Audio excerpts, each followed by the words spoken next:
Even though they had fun, the other fish, particularly her mum and dad, were not very comfortable with Goldy spending all her time with a seagull. They would tickle Stephen's webbed toes and nibble at his feathers that were under the water, all to make him leave Goldy alone in the hope that she would swim with the other fish. Stephen would sometimes go away for long periods of time, and that made Goldy very sad. She would cry sometimes until he got back home. Normally, a fish crying is no big deal. They have their face in the water. But Goldy's tears fell with little splashes on the surface of the water. She didn't have to worry, though. Stephen always came back, and he always brought a new joke. Hey, Goldy, hear the one about the seagull who ordered a soda? Goldy giggled because she had. Everyone had heard this one. But she loved his jokes so much, she always said, "No, Stephen, I haven't heard that one before." Stephen would be laughing even before he started. He said, "Give me a soda and put it on my bill." And they would laugh and laugh. As the days went on, the water got a bit cooler. But the fish were mostly grown now and were ready to leave the lagoon for the bay. Though it made Goldy sad, Stephen was spending longer periods of time doing whatever seagulls did. The fish would leave the protection of the little lagoon during the day and come back at night. Each time they would venture out further and further. One day, while the school was swimming outside the lagoon, Goldy noticed a very strange thing indeed. A big thing was coming in their direction.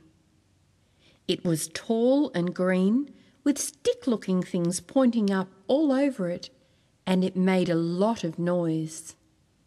Stephen flew over and landed next to her as she watched the odd-looking thing come closer and closer. Goldy, do you know what that is? Asked Stephen. "No, it's very odd-looking though," said Goldy, swimming along with her head up. My dad says it's a fishing boat that humans use to... "Go ahead, Stephen. Tell me," said Goldy, sensing her friend's discomfort. They use it to catch...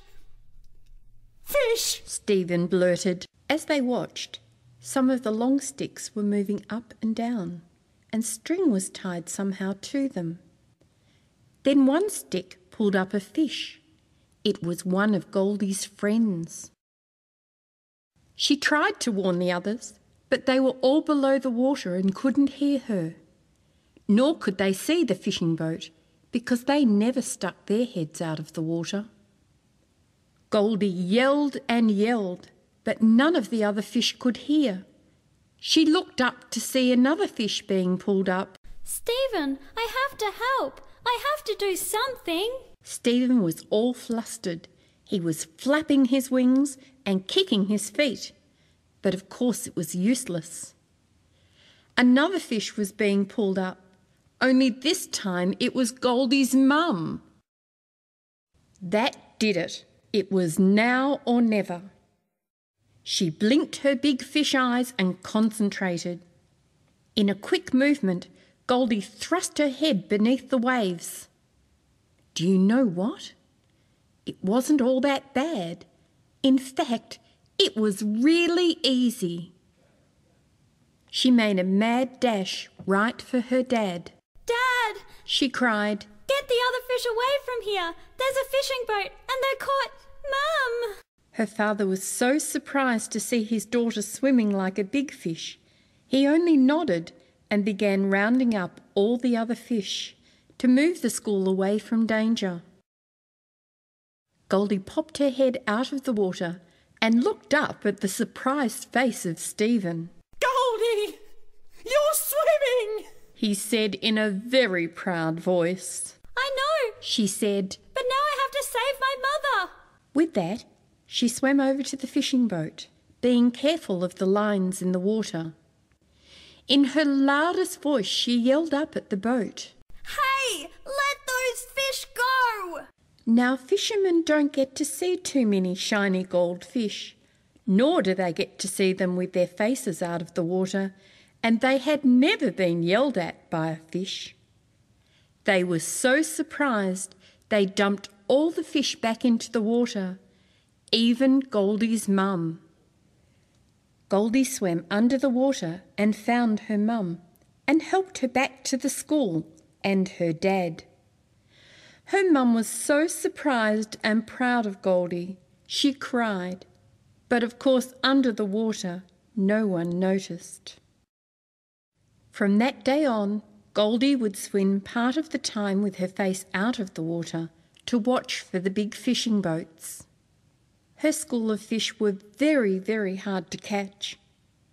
But each night she would swim down with her family and all the other fish.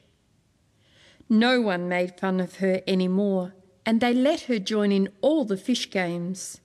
But on nice days she would stick her head up and wait for Stephen. What did the seagull say when he walked into the sandbar? Asked Stephen. Ow!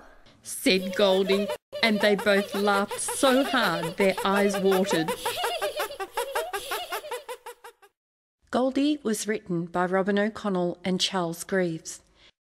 It was narrated by Robin O'Connell. The characters of Goldy's dad and Stephen Seagull were performed by James O'Connell. Goldy was performed by Alicia O'Dowd. Animation was created by Rhiannon Jones. Goldy was edited by Christine O'Shaughnessy.